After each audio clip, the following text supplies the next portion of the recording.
A typical working pattern for most people means they are likely to have many different jobs during their working lifetime. It is also common to have various pension arrangements from the time in each job, so people can end up with multiple pension pots scattered around and without any form of joined-up strategy towards them. This is because the pensions have not been coordinated around a specific approach, but simply accumulated with jobs.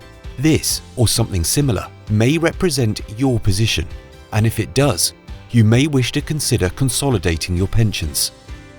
Pension consolidation is when you decide to bring your pensions together into one plan.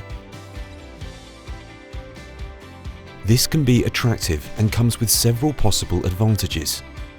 The first advantage is that everything in one place could make things clearer, easier to manage and control. Secondly, you could save on costs or charges if you can transfer from higher cost schemes to a lower cost one. Thirdly, putting your plans together should offer you a greater number of investment options with a wider choice of investment types and funds. This could help you enhance the longer-term performance. It is always worth looking carefully at both charges and performance, as any improvement can have major impact.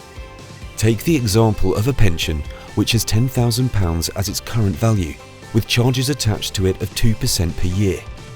In the future, it produces an investment return of 4% per year. In 30 years' time, that pension will have grown to £18,114. Now compare this to another £10,000 pension, which grows at 6%, with charges of 1.5% per year. In 30 years, this will be worth £37,453.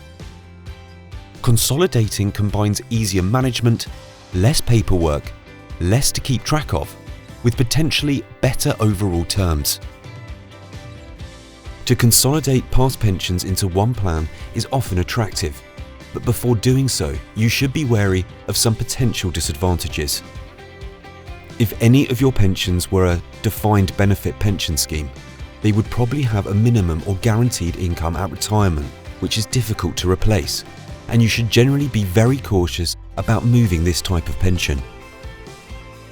In a similar way, some older schemes, regardless of their type, may have other forms of guarantee, which could be valuable.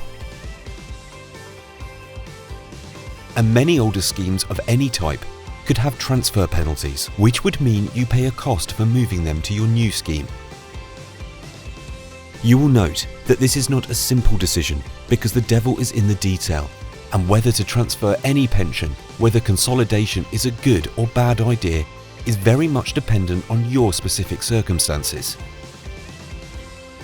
Of course, consolidating can be applied to some of your past pensions. It doesn't have to be all of them.